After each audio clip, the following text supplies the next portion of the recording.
Hi everyone, we're going to discuss the first 3 chapters of the book 8th Habit. Now, I'm going to discuss the first chapter, which is entitled The Pain.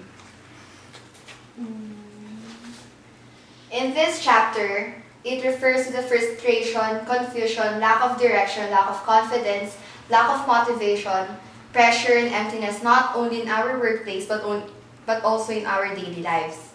In this chapter, it is also stated that voice is unique personal significance. Unique. Bakit unique? It is not the usual thing na alam natin na kailangan pala talaga natin yung voice na yon. Parang dahil doon, hindi nawawala yung uniqueness ng word na voice dahil natatabu na siya yung mga sinabi ko sa first part na it causes a frustration, lack of confidence, etc. Personal significance. Ibig sabihin ng personal significance, we really need it. We badly need it.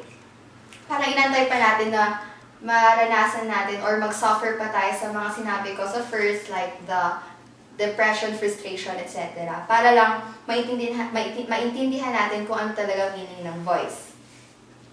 Now, next part, why an 8th habit?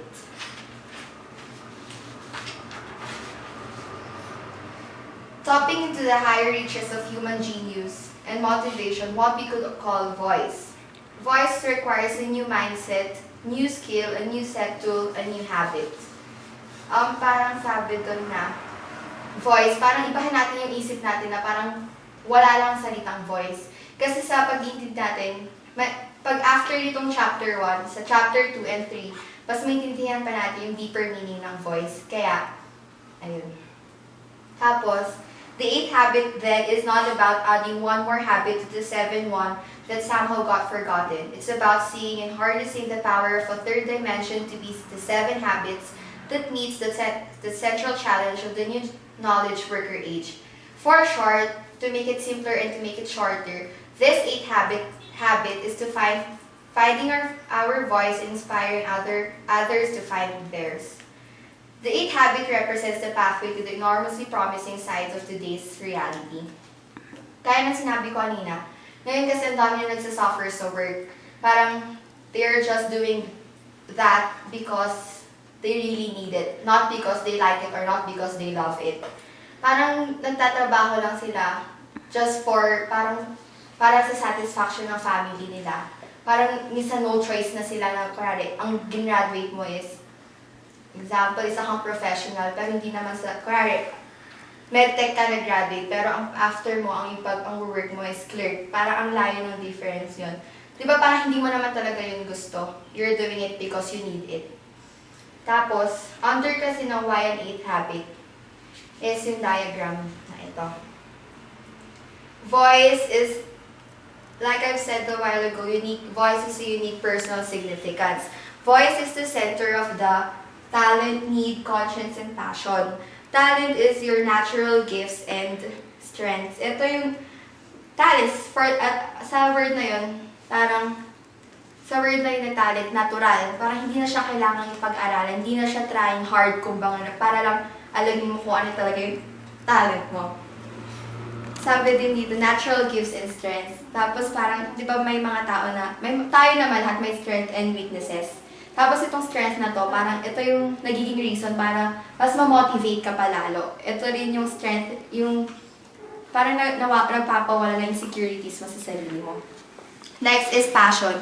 Passion, those things that naturally energize, excite, motivate, and inspires you. Parang it's not the only thing that you like, but it is definitely the thing that you love. Parang ginagawa mo to dahil gusto mo, dahil mahal mo, hindi dahil kailangan mo. Parang ganun. Tapos, next is conscience. That still small voice within that assures you of what is right and that prompts you to actually do it. Parang sabi kasi sa theology namin, we are just paradoxes. We do good things and we also do bad things. Now, parang yung conscience, ito yung tumutulong sa atin. Parang kung which are we going to choose? Kung pupunta ba tayo sa good thing or sa bad thing. And last, the need. Need is including what the world needs enough to pay for you. Parang need is what makes you alive.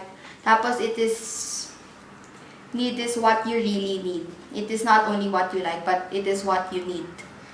Tapos, and the story kasi Under the Pain, meron isang story na ang bida doon is si Muhammad Yunus. The story of Muhammad Yunus, the founder of a bank that extends a micro-credit loans to the poor people of Bangladesh. Meron kasi mga poor people sa Bangladesh na parang gusto talaga nila maggumawa or mag-business, pero hindi nila magawa kasi kulang sila ng pera. Ngayon, si Muhammad Yunus, parang nalaman niya yung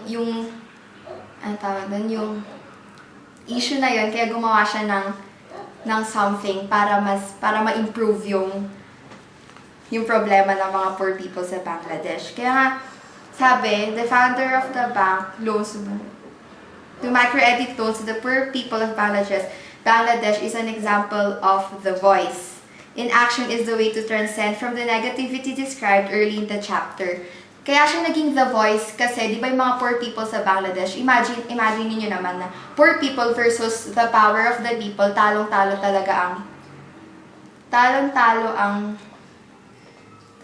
ang poor people compared to the power of not only the government but also the professionals.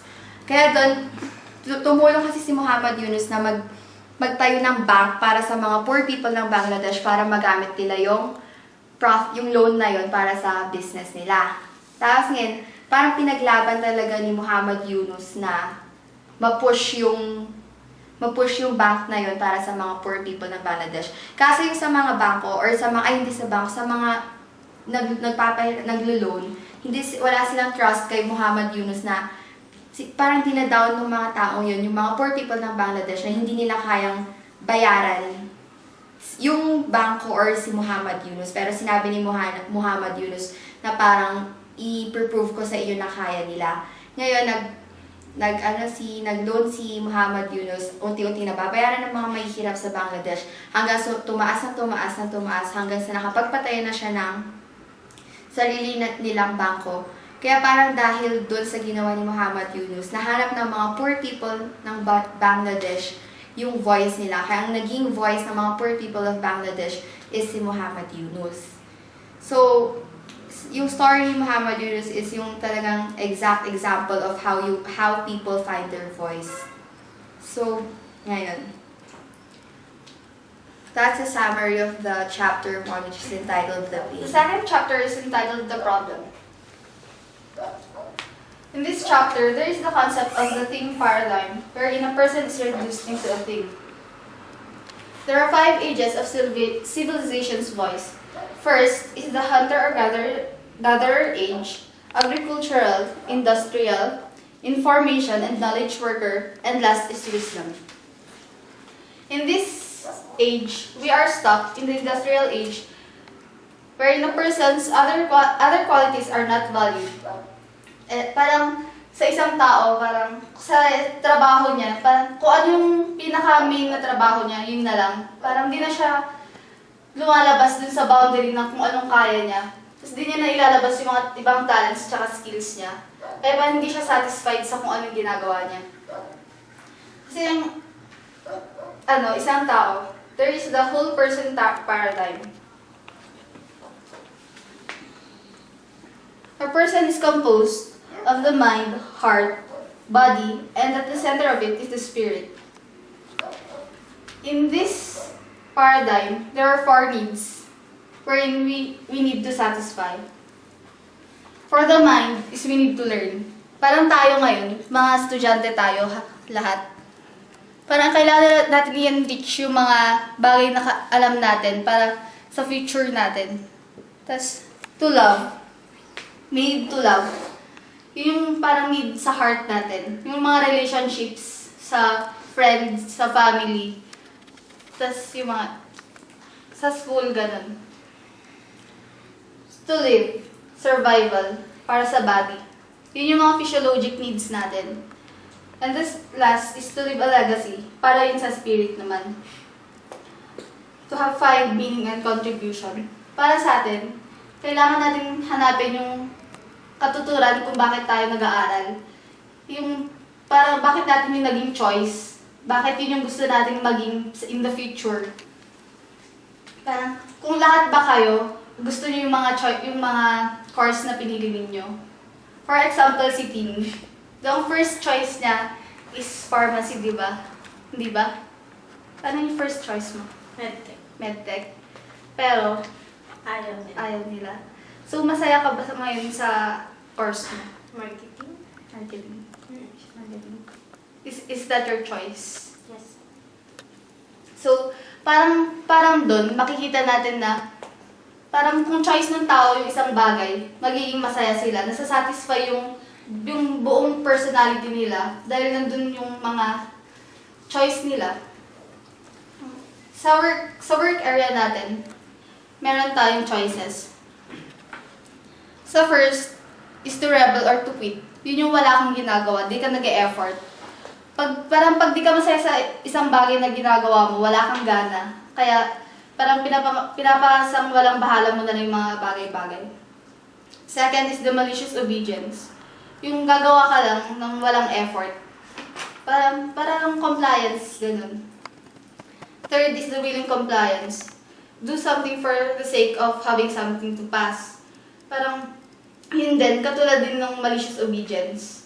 Pero medyo may motivation pa sa willing compliance kasi at least doon medyo may effort pa rin. The fourth is the cheerful cooperation. Respond with full effort. Yung masaya ka nang gawin. Para yung mindset mo nandun na.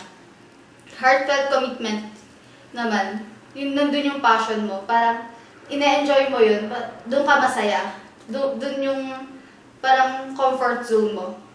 Sa creative excitement naman, nandun yung spirit mo. Parang nahanap mo na yung meaning, kaya gusto mong gawin isang bagay. So yung parang yung the whole person, parang dito, yung the whole person paradigm is involved. Kaya nagiging masaya yung isang tao sa ginagawa niya.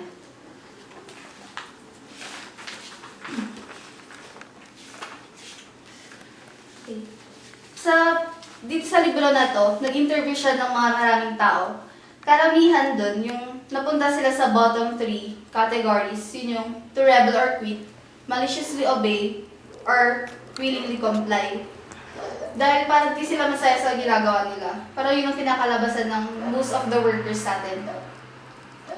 Tapos ang mga nasa choice, yung 3 choices lang nila is cheerful cooperation, heartfelt commitment, or creative excitement ay yung mga tao na binabayaran ng tama, yung tamang treatment sa kanila ng boss nila. Tapos yung mga nila, nagagamit nila yung mga skills nila, yung mga creativity nila. Tapos na-apply nila yung opportunity nila para i-serve yung human needs. Dun sa part na yun, parang nagagamit nila yung voice nila. Para na-find na nila yung voice nila, kaya na-share nila. Kaya nandun sila sa mga choices na nasa top 3. Parang yun yung pinaka-summary ng problem. So yung problem is, yung mga tao ngayon, parang isang bagay lang sila nakokontrol, tapos hindi nila nagagamit yung ibang choices nila. Parang wala na silang option, kundi gawin lang yung mga gusto nilang gawin dahil kailangan, pero hindi dahil sa gusto nila. So the last chapter, yun yung the solution. We've started with the pain. We've explored the underlying problem, one that has personal roots and that involves a deeply embedded paradigm and set of tradition in the workplace. Now, let's see the context for the solution and give an overview of how it will be unfolded in the remainder of the book.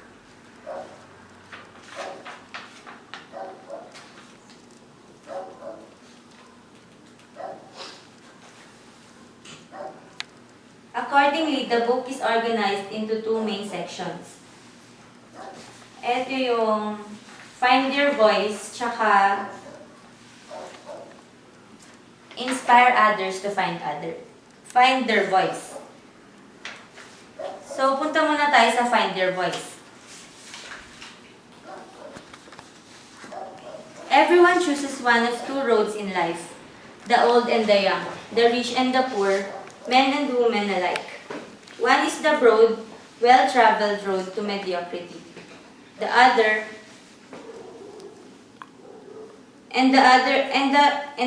the road to greatness and meaning. So ito yung path papunta sa greatness. Una is yung creative force. Ito yung growth from inside and out.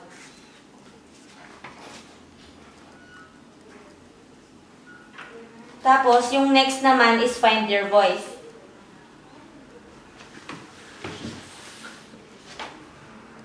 Dito sa find your voice, yung sinasabi dito sa the solution, dapat is have freedom to share your ideas and suggestions. Tapos may under din yung find your voice na dapat nating gawin. Inspire others to find their voice. Kapag nahanap na natin yung voice na sinasabi sa atin,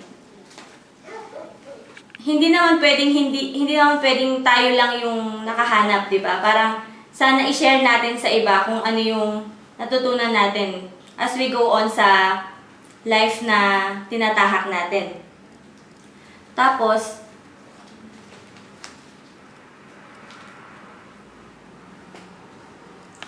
yung next dito is yun nga yung greatness. Dito natin makikita yung sinasabi nilang unleash human potential. After ng creative force, tsaka find your voice, susunod dito yung greatness. The path to greatness unleashes and realizes human potential. Under ng find your voice, may article na entitled The Soul Search for Meaning. Deep within each one of us, there is an inner longing to live a life of greatness and contribution, to really matter, to really make difference. We may doubt ourselves and our ability to do so, but I want you to know my deep conviction that you can live such a life. So yun nga, every one of us may potential na nasa sa atin na. Yung iba nga lang talaga, hindi pinapansin yung word na potential. Parang hindi sila nagkakaroon ng confidence para mag-grow pa, tsaka para mag-mature. Yung iba, na de-develop nila yung potential, kaya nagiging successful sila sa mga careers or sa mga ginagawa nila sa buhay.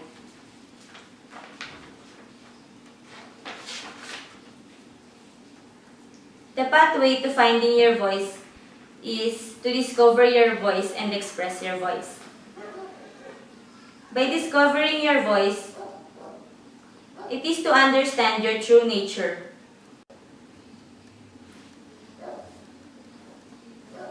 After nung discover your voice, meron yung pangalawa, express your voice. By cultivating the highest manifestation of these human intelligences. Ito yung vision, discipline, passion, tsaka conscience. Tapos, after nung finding your voice, meron yung pangalawa is inspire others to find their voice. So, yung after ng finding your voice, meron yung pangalawa is inspire others to find their voice. Once you found your own voice, the voice to expand your influence, to increase your contribution, is the choice to inspire others to find their voice. So yun nga, sinasabi dito, to increase your contribution. Para naman sana may makontribute tayo sa ibang tao, para naman may maitulong tayo sa kanila. Tulungan natin sila kahit sa maliit na part lang. Ito nga yung inspire others to find their voice. Tapos, meron din dito yung teach and share as you go. Almost everyone acknowledges you to learn best when you teach another, and that your learning is internalized when you live it. Dito, sinasabi na hindi lang dapat tayo nagtuturo. Hindi lang dapat na tayo ang nag-share ng nagsishare ng knowledge sa ibang tao. Every time na nagtuturo tayo sa ibang tao, dapat may natututunan din tayo sa kanila. Kahit simpleng bagay lang.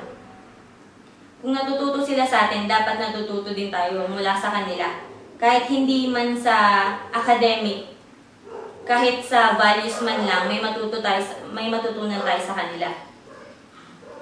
Integrate what you learn into your life. To know and not to do is really not to know. To learn and not to do is not to learn. In other words, to understand something but not apply it is really not to understand it. It is only in the doing and applying. The knowledge and understanding are internalized. For instance, you could study tennis as a sport by reading books and hearing lectures. But until you've actually played it, you wouldn't really know the sport. To know and not to do is not to know. Eto, simple lang naman yung sinasabi nito. Kapag, kunwari sa mga academic, oo, nami-memorize natin. Oo, alam natin kung paano isagot sa exams. Pero, dapat alam natin i-apply yun sa buhay. Alam natin kung paano gamitin yung mga natututunan natin. Parang sa mga problema, every time na nagkakaroon tayo ng problems, dapat yung mga natututunan natin na values doon, ina-apply natin sa susunod na mangyayari sa buhay natin. So, yun. Yung last is